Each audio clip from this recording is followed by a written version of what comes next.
Muito bem, então, pessoal.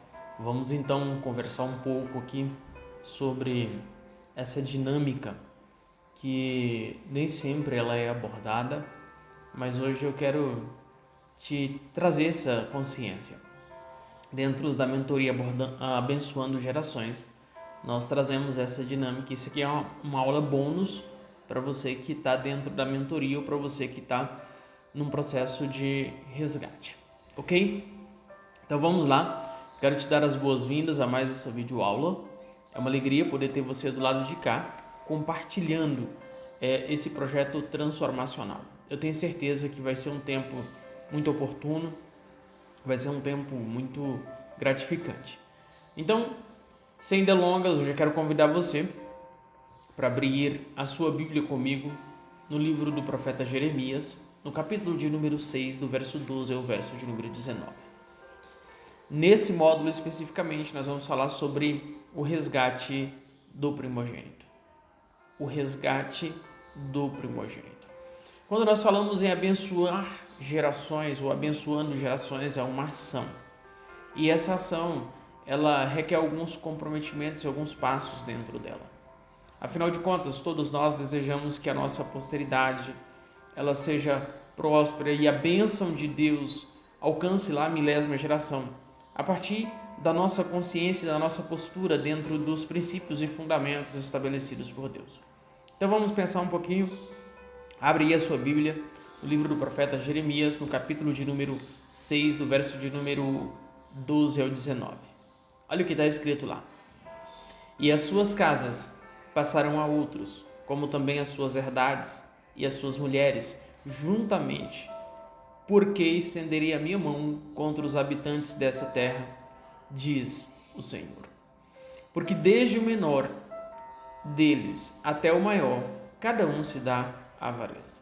E desde o profeta até o sacerdote, cada um usa de falsidade. Marca isso. Verso de número 14. Por que eles usam de falsidade? Porque eles curam superficialmente a ferida da filha do meu povo, dizendo paz, paz, quando não há paz. Verso 15. Porventura, envergonham-se de cometer abominação? Pelo contrário, de maneira nenhuma se envergonham, nem tampouco sabem que coisa é envergonhar-se. Portanto, cairão entre os que caem no tempo em que eu os visitar, tropeçarão, diz o Senhor. Assim diz o Senhor: ponde-vos nos caminhos e vede, e perguntai pelas veredas antigas, qual é o bom caminho, e andai por ele, e acharei descanso para as vossas almas. Mas eles dizem: não andaremos neles. Também pus atalaias sobre vós, dizendo: estai atentos ao som da trombeta. Mas eles dizem: nós não escutaremos. Portanto, ouvi-vos, nações, e informa-te tu, ó congregação, do que se fazes entre eles. 19. Ouve tu, ó terra, eis que eu trarei o mal sobre este povo, o próprio fruto dos seus pensamentos, porque não estão atentos às minhas palavras e rejeitam a minha lei. Eu quero começar falando sobre esse tema, que é o resgate do primogênito, trazendo essa consciência para você. No verso 14, o texto diz que o sacerdote, o levita, desde o profeta até o sacerdote, melhor dizendo, usavam de falsidade. Como? Dizendo paz, paz, quando não há paz. Curando superficialmente a ferida. Então a nossa missão é trazer uma consciência de que existe um processo de cura. E esse processo tem um passo a passo. E é por isso que nós estamos aqui falando sobre o resgate da primogenitura. O resgate do primogênito. E nós cremos que Deus, o Eterno, o Pai, o Todo-Poderoso, Ele não mudou. Ah, pastor, mas isso é coisa do Antigo Testamento. Não, é o mesmo Deus. A lei é a mesma. Não mudou. Ele é o mesmo ontem, hoje e sempre. Ele é o Criador de todas as coisas. E tudo é dele por Ele e para Ele são todas as coisas. Então nós cremos que Jesus é o Messias. Nós cremos que o Filho de Deus que veio ao mundo, que morreu e o Pai o ressuscitou, estando hoje assentado à destra do Todo-Poderoso. Nós cremos que o Espírito Santo foi nos dado como conselheiro, como consolador, como um agente transformador, para que nós possamos ser transformados, curados, restaurados de dentro para fora, ativando assim os frutos do Espírito para reconectar o homem ao seu propósito. Por isso nós temos uma missão. E qual que é a nossa missão? Nós vemos hoje, lamentavelmente, em muitos casos,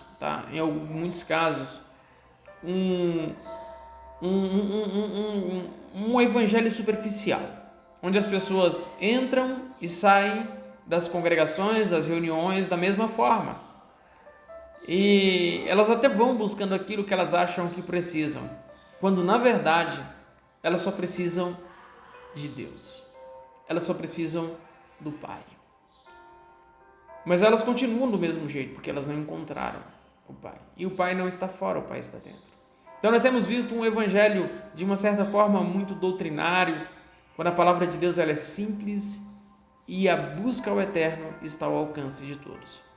E dentro desse contexto, nós começamos a trabalhar a mentoria Abençoando Gerações, que visa promover a consciência sobre o resgate de princípios e fundamentos do reino de Deus. Lembra no livro de Jeremias que nós acabamos de ler? E perguntai pelas veredas antigas, e perguntai pelos caminhos antigos, e perguntai pelos princípios e fundamentos antigos, e andem nele, e voltem-se para ele. Ok? Então essa é a nossa missão. Então, na nossa essência, é trazer essa informação, essa dinâmica. Tá? Porque o texto ele é muito claro e muito dinâmico. Lá no livro do profeta Isaías, no capítulo de número 58, versículo de número 12, o texto vai dizer assim, os teus filhos edificarão as antigas ruínas, levantarás o fundamento de muitas gerações e será chamado reparador. Reparador de brechas e reparador de veredas, para que o país se torne habitável.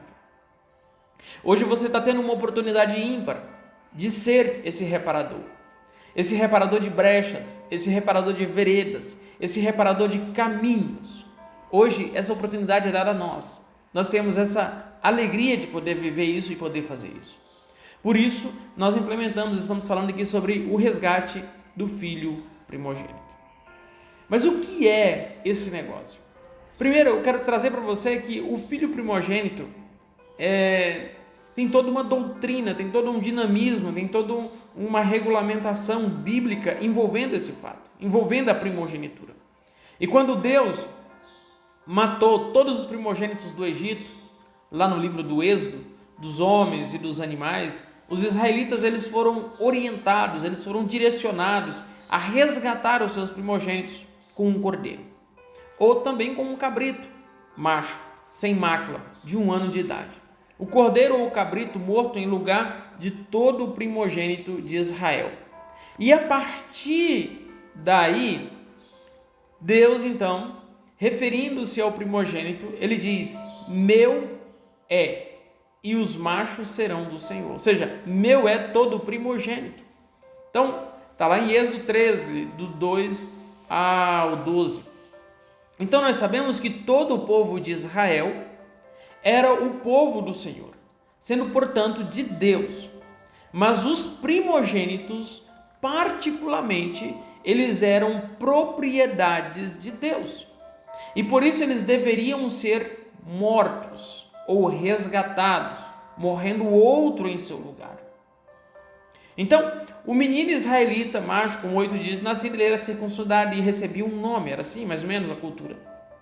Né? Então, o primogênito, com 40 dias de nascido, ele era levado ao templo para ser consagrado ao Senhor. E cumprindo-se os dias da purificação dela, segundo a lei de Moisés, o levaram a Jerusalém para o apresentarem ao Senhor, segundo o que está escrito na lei do Senhor. Todo macho primogênito será consagrado ao Senhor, e para darem a oferta, seguindo o disposto da lei do Senhor, um par de rolas ou um par de pombinhas. Aqui nós estamos falando de Jesus. Em Lucas 2, 22 a 24, Jesus foi levado ao templo, Jesus foi apresentado junto com uma oferta, não uma oferta de resgate, porque ele foi resgatado. Ele foi morto para ser o resgatador, para trazer o perdão, para trazer a restauração. Agora hoje nós temos a oportunidade de resgatar os nossos primogênitos. Afinal de contas, todo primogênito é do Senhor. Só que teve um fato lá, e eu vou falar sobre esse fato mais na frente. Em Números 3, Deus toma a tribo de Levi, lembra que eu falei que tem um fato? Lá, quando saem do Egito, todo primogênito era do Senhor de Israel. Agora tem um fato, tem um problema lá. Moisés subiu para receber as tábuas e Moisés demora. Quando demora, o povo está adorando um bezerro. E aí Deus agora toma a tribo de Levi em lugar de todo o primogênito de Israel, ou seja, o resgate, a substituição. Está lá em Números 3, do 12 ao 13, vai dizer assim, e eu, eis que tenho tomado os levitas do meio dos filhos de Israel em lugar de todo o primogênito, que abre a madre entre os filhos de Israel. E os levitas serão meus, porque todo o primogênito é meu. Percebe que agora é como se fosse um projeto de emenda, um projeto de lei complementar. Então o primogênito ele é um tipo do crente do Novo Testamento. Tá? Porque lá em Hebreus 12, 23, está escrito que a carreira ou a corrida do crente vai acumular com a sua chegada. Qual é a sua chegada? A Universal Assembleia e Igreja dos Primogênitos que estão inscritos no céu. Então, o primogênito ele é um predestinado, ele é um eleito, ele é um escolhido por Deus, pois só ele pode determinar quem nasce primeiro, assim como o crente também é. Somente Deus consegue fazer isso. Está lá em Efésios 1, do 5 ao 11. Mas ninguém se sinta excluído da salvação, porque isso não é sobre salvação, é mais que isso. Embora Jacó não tenha nascido primeiro, Jacó acabou ficando com a primogenitura, né? Por quê? Porque ele entendeu o valor. Então, se os que foram predestinados não derem o devido valor, tá? O outro vai ocupar. Então, valorize, porque você sabe o que Deus diz ao seu respeito. Então, a primogenitura ela podia ser perdida e pode ser perdida, sim, né? Temos lá vários aspectos sobre isso, mas eu quero me ater a um detalhe muito importante. Um dos privilégios do primogênito era ter o direito da porção dobrada da herança. E olha que interessante. Lembra da parábola do filho pródigo, lá em Lucas 15, do 11 ao 32? A herança era dividida pelo número de filhos, recebendo cada um deles a sua respectiva porção, sendo que o primogênito recebia 2. Isso está escrito. Depois disse Israel a José: eu tenho dado a ti um pedaço da terra, a mais do que a teus irmãos, que tomei com a minha espada e com o meu arco, da mão dos amorreus. Aqui nós observamos que quando Eliseu, o discípulo do profeta Elias, pediu a sua herança, ele disse: peço-te que haja porção dobrada do teu espírito sobre mim. 2 Reis 2 ao 9. Era uma porção do primogênito. Tá? Então a herança para Israel era a terra de Canaã, e para a igreja é o Espírito Santo. Para que a bênção de Abraão chegasse aos gentios em Jesus Cristo, a fim de que nós recebêssemos pela fé. Então o Espírito prometido, porque se a herança provém da lei, já não decorre da promessa, mas pela promessa que Deus já concedeu gratuitamente. Concedeu a quem? A Abraão. Tá? Então, é isso que a gente quer trabalhar com vocês. Então, eu peço que você tenha bastante atenção a essa dinâmica, para que você compreenda o resgate do primogênito. Então, vamos lá. A bênção da primogenitura ela é uma bênção poderosíssima, é uma bênção de prosperidade, é uma bênção de liderança, é uma bênção de vitória sobre os inimigos. E se você é um crente em Jesus Cristo, essa bênção é sua. Só que você precisa requerer ela. Eu estou gravando essa videoaula no dia 15 de novembro. No final de semana passado nós tivemos uma reunião, uma celebração, um culto, e onde o pastor Israel trouxe uma mensagem interessante, bastante reflexiva sobre isso. Nós temos que requerer aquilo que já é nosso, porque não é automático, não é porque já é meu, eu já tenho acesso, não, eu preciso requerer. E aí entra o cuidado com os filhos, né? Êxodo 11:5, melhor dizendo. Todos os primogênitos do Egito morreram, desde o filho mais velho de Faraó, herdeiro do trono, até o filho da velha escrava que trabalha no moinho. E também todas as primeiras crias do gado, está lá, está escrito. E todos os primogênitos pertencem ao Senhor, Números 3:13, pois todos os primogênitos são meus. Então, quando feri todos os primogênitos do Egito, separei para mim mesmo todo o primogênito de Israel, tanto entre os homens como entre os rebanhos, serão meus, e eu sou o Senhor. Deuteronômio 21:17 diz: ele terá que reconhecer o filho da mulher que ele não prefere como o filho mais velho, dando-lhe porção dupla de tudo que possui. Aquele filho é o primeiro sinal da força do seu pai, e o direito do filho mais velho lhe pertence. Deuteronômio 21:27. O primogênito tem privilégios. Jesus é o primogênito de Deus, Romanos 8:29, como anteriormente disse Isaías: se o Senhor dos Exércitos não nos tivesse deixado descendentes, já estaríamos como Sodoma, a semelhança de Gomorra. Deus o elevou acima de todos. Salmo 89:27, também o nomearei meu primogênito, mais exaltado dos reis da terra, Jesus. Então hoje existe esse entendimento acerca da primogenitura. Deus nos outorgou, nos delegou o direito de sermos considerados primogênitos com Cristo. Só que nós precisamos voltar, lembra que eu falei para voltar às veredas antigas, voltar aos princípios, voltar aos fundamentos? Ah, mas isso já passou. Sim, já passou, mas é um estatuto, é uma lei e ela perdura. A lei não perde o seu valor. Por isso, nós falamos sobre o resgate dos primogênitos. Ok? Quer saber mais sobre essa dinâmica? Para que essa videoaula não fique muito longa, nós vamos nos encontrar na próxima videoaula.